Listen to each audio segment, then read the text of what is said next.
Dans le Musnad, Imam Ahmad ibn Hanbal, le volume numéro 1 au hadith numéro 641. Regardez bien car il y a un lien avec l'exégèse que je viens de lire. Regardez attentivement. It was narrated that Zadan Abu Umar said, I heard Ali in Al-Rahba when he was adjuring the people and asking who had been present with the Messenger of Allah sallallahu alayhi wa alihi on the day of Ghadir Khum.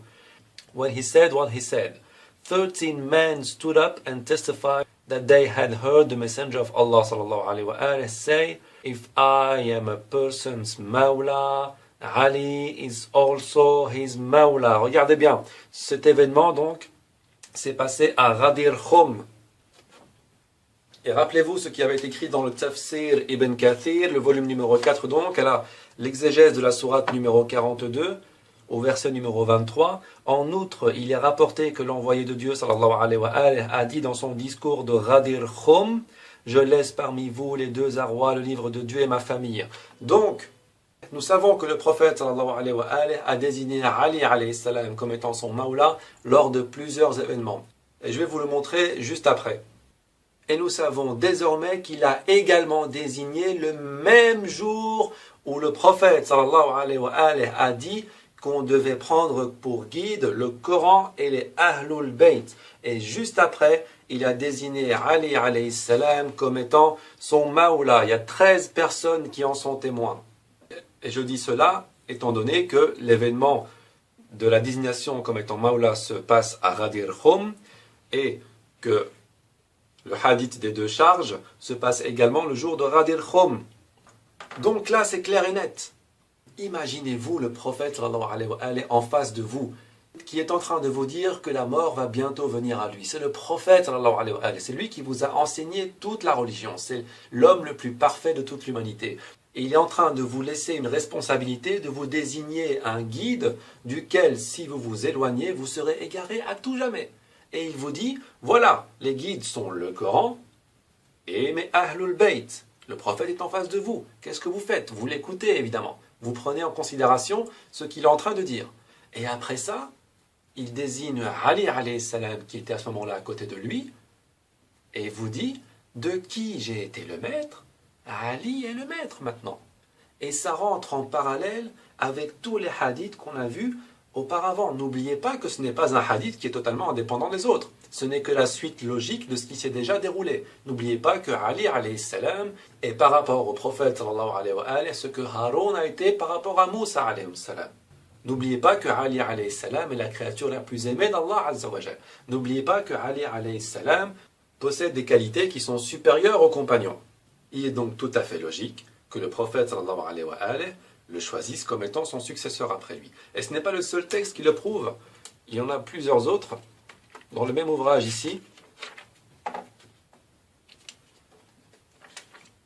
où nous pouvons lire, c'est le hadith numéro 950.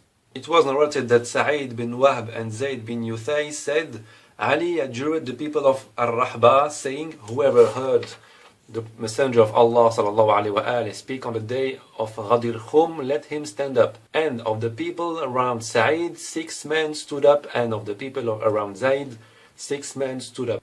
And they testified that they had heard the Messenger of Allah sallallahu alaihi wasallam say to Ali alayhi salam on the day of Ghadir Khum, isn't it Allah who is closer to the believers? They said yes. He said, O Allah, if I am a person's Mawla, then Ali is also his Mawla. O Allah, take as friends those who take him as a friend, and take as enemies those who take him as an enemy. C'est un hadith qui est sahih. Donc, encore une fois, la désignation ici de Ali comme étant son successeur. Clairement et nettement. Et encore une narration qu'on peut retrouver dans le Jami' at-Tirmidhi cette fois-ci, au volume numéro 6 toujours, le hadith numéro 3712. C'est un hadith qui est assez long, donc je ne vais faire part que de la partie qui nous intéresse. Ici, the messenger of Allah sallallahu alayhi wa alihi faced him, and the anger was visible on his face. He said, what do you want from Ali? What do you want from Ali? What do you want from Ali? Indeed, Ali is from me and I am from him. Un hadith qu'on avait déjà vu auparavant. And he is the ally of every believer after me. Donc c'est un hadith qui est Hassan. Et ici, le terme allié a été mal traduit de l'arabe, puisqu'en arabe, on dit Inna aliyan minni wa ana minhum. Donc, Ali est de moi, je suis de Ali. Wa huwa waliyu kullu mu'mini min ba'di. Le terme wali vient du terme maoula, c'est la même racine. Et maoula veut dire, comme on l'a vu, guide ou maître. Alors, de ceux qui prétendent que la signification du terme maoula signifie autre chose que successeur ou guide, et qui disent que la signifie plutôt assistant ou ami, etc., cette dernière définition est contre toute logique. Si c'était le cas, alors l'expression de chaque croyant après moi n'aurait aucun sens.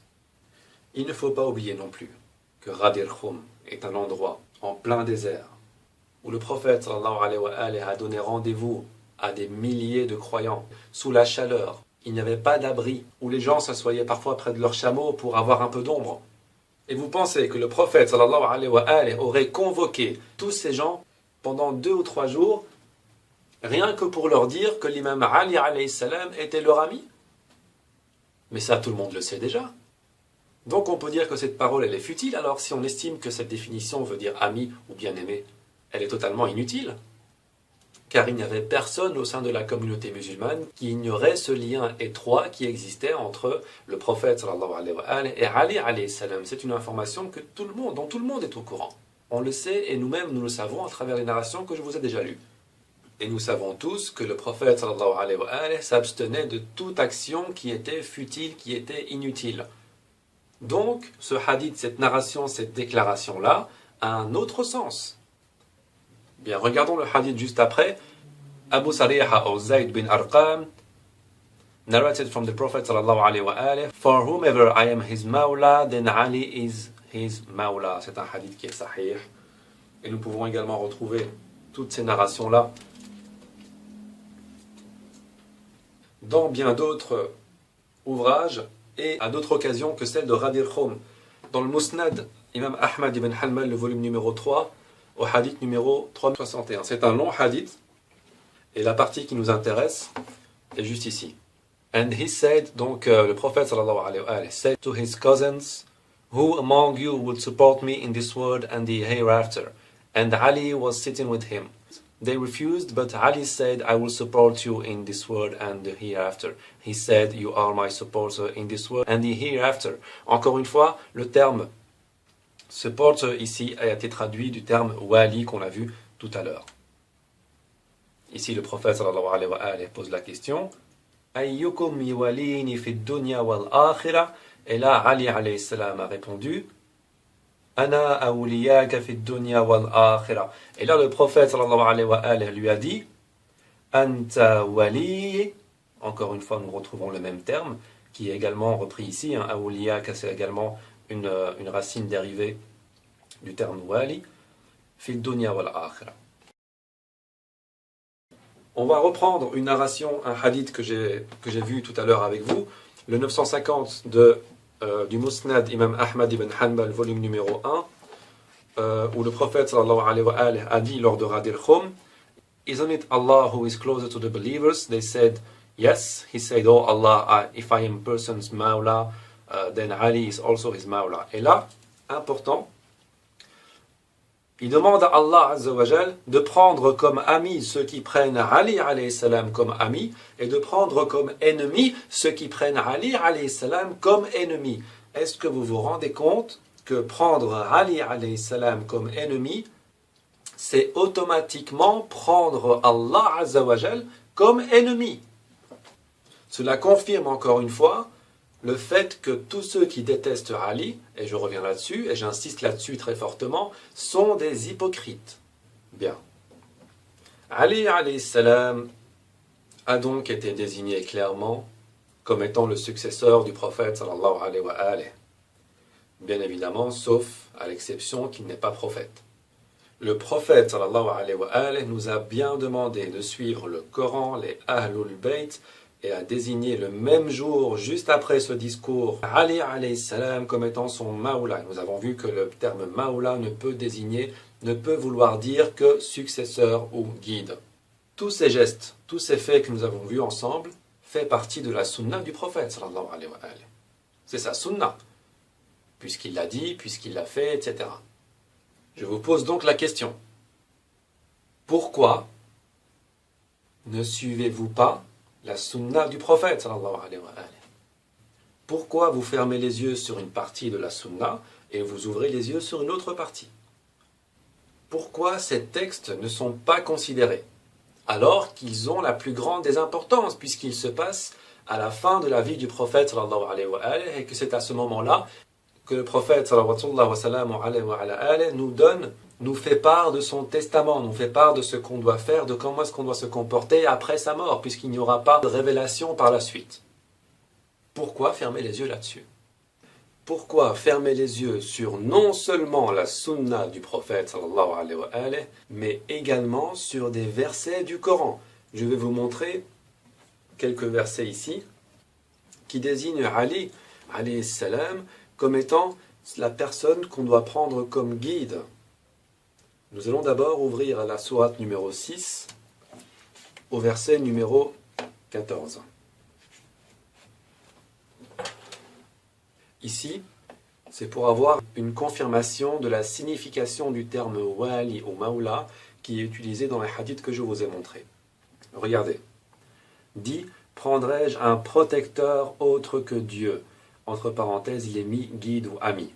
D'accord? Et en arabe, on dit قُلْ أَغَيْرَ اللَّهِ أَتَّخِذُ وَلِيًّا فَاطِرِ السَّمَوَاتِ وَالْأَرْضِ. Prendrai-je un protecteur autre que Dieu, créateur des cieux et de la terre? Ce terme apparaît dans plusieurs autres sourates et plusieurs autres versets. On va rester dans la même sourate pour l'instant et on va aller vers le verset numéro 62 où il est dit « Ensuite, ils seront ramenés vers Dieu, leur protecteur et maître véritable. » En arabe, ça donne « Thumma ruddu ilallahi mawlahumul haq » Encore une fois, le terme maula qui est utilisé ici et qui est traduit donc par protecteur ou maître. En parlant bien sûr d'Allah Azza wa Jal. Dans la sourate numéro 33, au verset numéro 3, وَالَّذِينَ اتَّخَذُوا مِن دُونِهِ أَوْلِيَاءَ. Encore une fois, ici, nous retrouvons le terme wali.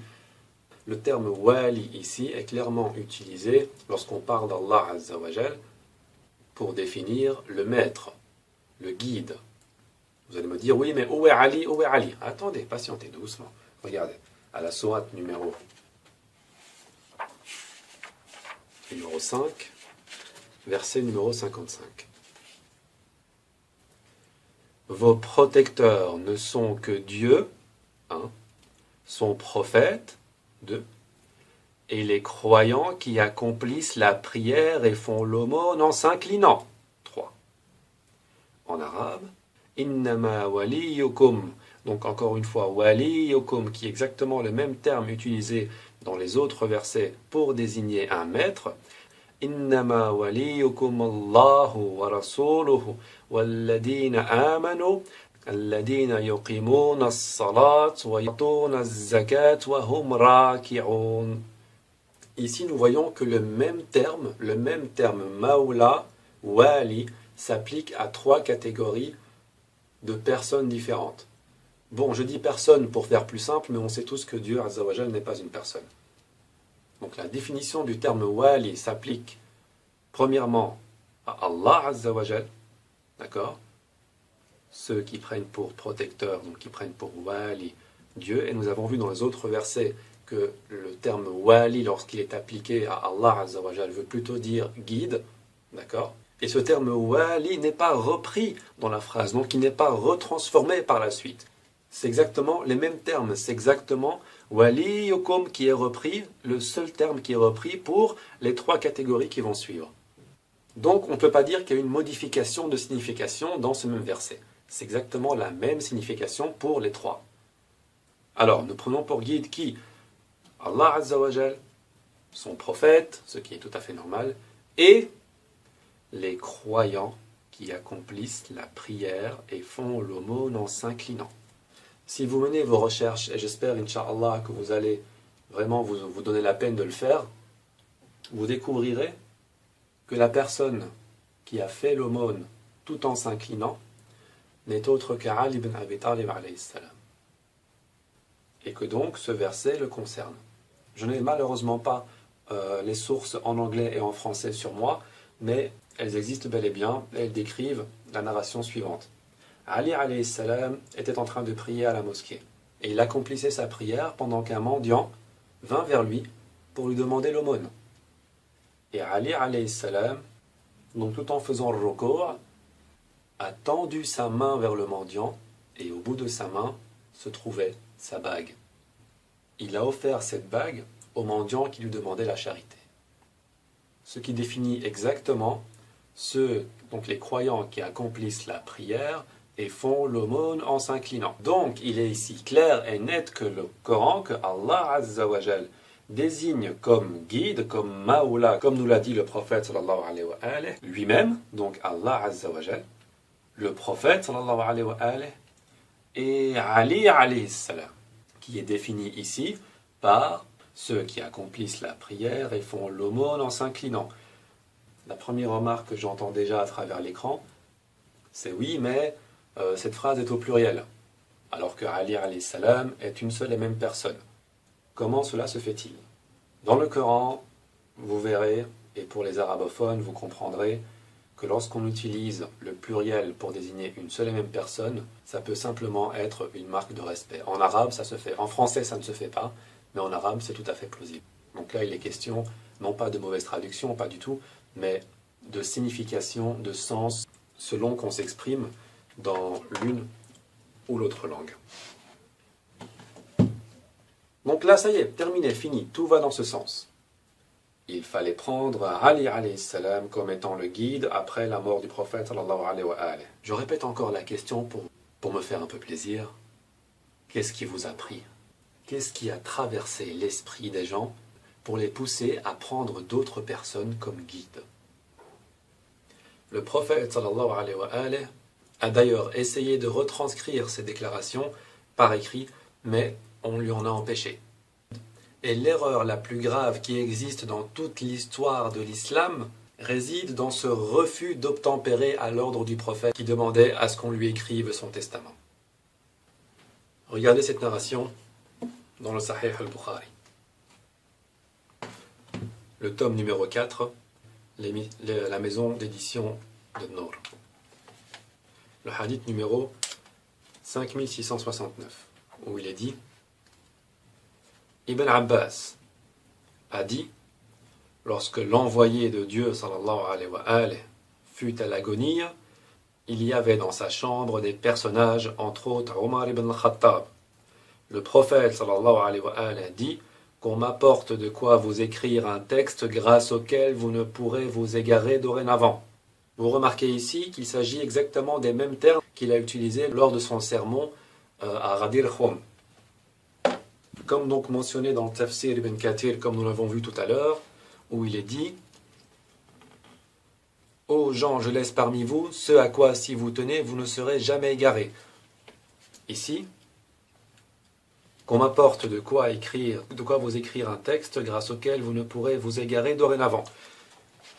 Entre ces deux événements, ne s'est pas écoulé beaucoup de temps, puisque le prophète sallallahu alayhi wa alayhi était déjà malade et sentait déjà qu'il allait bientôt partir. Continuons le récit. Donc, qu'on m'apporte de quoi vous écrire un texte grâce auquel vous ne pourrez vous égarer dorénavant. Le prophète sallallahu alayhi wa alayhi, s'écria Omar, est dominé par la souffrance. Que dit Omar en plus? Vous avez le Coran et le livre de Dieu nous suffit. On va s'arrêter ici un instant. Ici, on voit bien que la parole de Omar ibn Khattab déjà est totalement contradictoire à ce que le Rasoul sallallahu alayhi wa alayhi nous a recommandé, puisqu'il ne nous a pas recommandé uniquement le livre de Dieu, mais également la guidance de ses Ahlul Bayt, comme on l'a vu dans plusieurs autres textes. Mais en plus, regardez ce qui va suivre. Les personnes présentes ne furent pas toutes de cet avis, et une discussion s'engagea. Les uns disant qu'il fallait apporter au prophète sallallahu alayhi wa alayhi de quoi écrire le texte grâce auquel on ne pourrait s'égarer dorénavant, les autres s'en tenant aux paroles de Omar. Le bruit de cette discussion auprès du prophète sallallahu alayhi wa alayhi devint si vif que l'envoyé de Dieu sallallahu alayhi wa alayhi s'écria: allez-vous-en. Et, ajoute Ubaydullah, Ibn Abbas disait, quel malheur, quel irréparable malheur, que ces discussions et ces cris aient empêché l'envoyé de Dieu sallallahu alayhi wa alayhi, de leur écrire ce texte.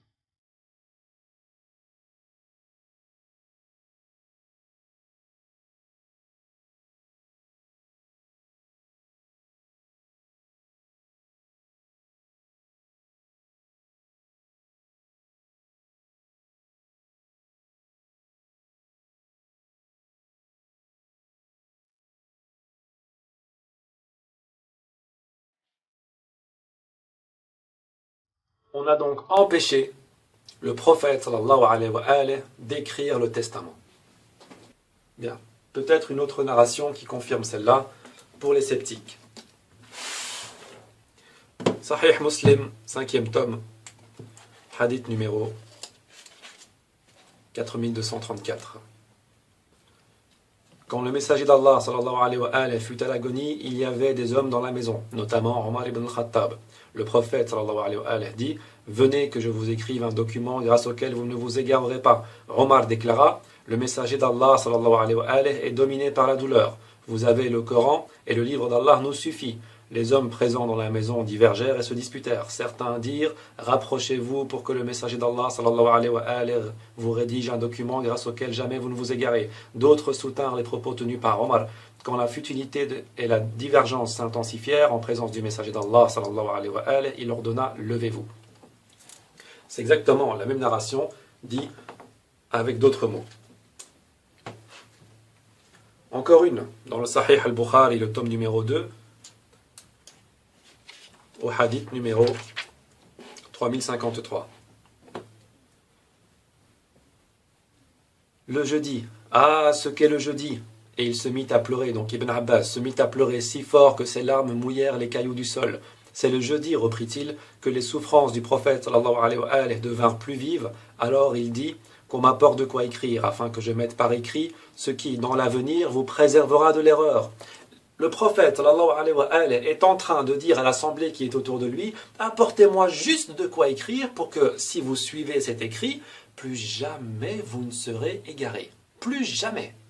C'est-à-dire pas de division, pas de rien. La guidance totale. Une discussion à ces mots s'élève, et discuter auprès d'un prophète est inconvenant. Hassan, très bien. On déclare que l'envoyé de Dieu, sallallahu alayhi wa alayhi, avait le délire. Qui est-ce qui déclarait cela? On voit dans les autres narrations qu'il n'y a que Omar ibn Khattab qui a parlé. Mais lui dit: laissez-moi, ce qui m'occupe maintenant vaut mieux que ce à quoi vous m'invitez. Au moment de la mort, il fit des recommandations sur 3 points. Regardez. Expulser, dit-il, de l'Arabie les associants, ce qui est normal étant donné que c'est la mission primaire d'un prophète. Donner des présents aux députations qui viendront vers vous, de la même façon que moi-même je leur donnais. Et le 3e point, comme par hasard, j'ai oublié, dit Ibn Abbas, la 3e recommandation. Ibn Abbas aurait oublié ce que le prophète sallallahu alayhi wa alayhi a dit lors de ses derniers instants. Ibn Abbas est une personne qui a rapporté plus de 590 hadiths dans le Sahih al-Bukhari.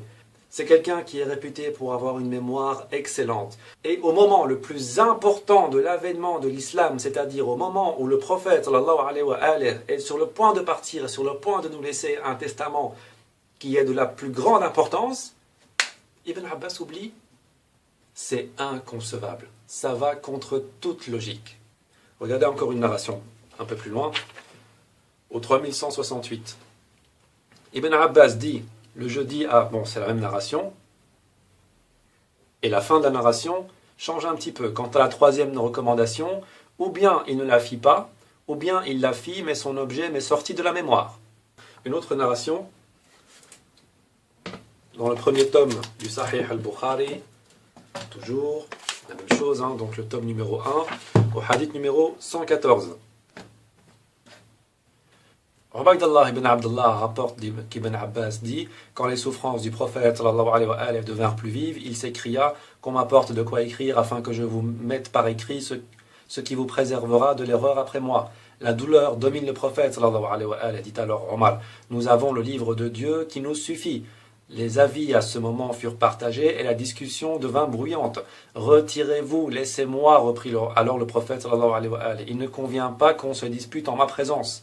Puis Ibn Abbas sortit en disant, c'était mal, aussi mal que possible de faire obstacle à l'envoyé de Dieu sallallahu alayhi wa sallam quand il désirait écrire. De qui il parlait? De Omar ibn Khattab évidemment. La question ici ne porte pas sur Omar ibn Khattab ou sur l'erreur qu'il ait pu commettre. En tout cas, pas encore. Ça fera l'objet de la prochaine vidéo, Inch'Allah.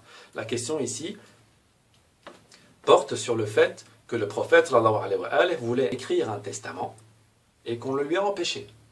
Un écrit qui n'allait plus jamais nous égarer. L'objet de cet écrit, donc le fait qu'il n'allait plus jamais nous égarer, entre étrangement en commun avec la déclaration qu'il a faite lors de Ghadir Khoum, lorsque le prophète sallallahu alayhi wa sallam a dit « Je vous laisse 2 poids, 2 choses, 2 charges, qui, si vous les suivez, si vous les prenez comme guide, plus jamais vous ne vous égarerez. » Et ces 2 charges sont le livre d'Allah et les Ahlul Bayt. Juste après cela, qu'est-ce que le prophète sallallahu alayhi wa sallam a fait? Il a pris la main de Ali, il l'a levé, il a dit « Pour ceux dont je suis le maître, Ali est le maître. Pour ceux dont je suis le guide, Ali est le guide. Ce n'est pas pour ceux dont je suis l'ami, Ali est l'ami. Sinon, ça n'a aucun sens. Ils ne les auraient pas convoqués pour ça. » Donc, si le prophète sallallahu alayhi wa sallam a bien désigné et nous a bien fait part de sa volonté avant qu'il ne décède, pourquoi n'avez-vous pas suivi la guidance des Ahlul Bayt alayhum salam, et pourquoi n'avez-vous pas pris Ali alayhi salam comme étant le premier successeur après le prophète sallallahu alayhi wa sallam? Pourquoi avoir pris d'autres califes comme guides alors que le prophète sallallahu alayhi wa sallam nous a clairement désigné son successeur à lui?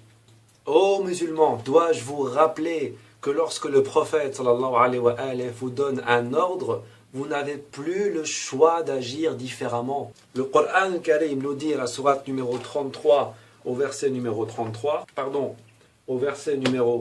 36, il n'appartient pas à un croyant ni à une croyante lorsque Dieu et son prophète ont décrété un ordre d'avoir encore le choix dans leurs propres affaires. Quiconque désobéit à Dieu et à son prophète s'est fourvoyé dans un manifeste égarement.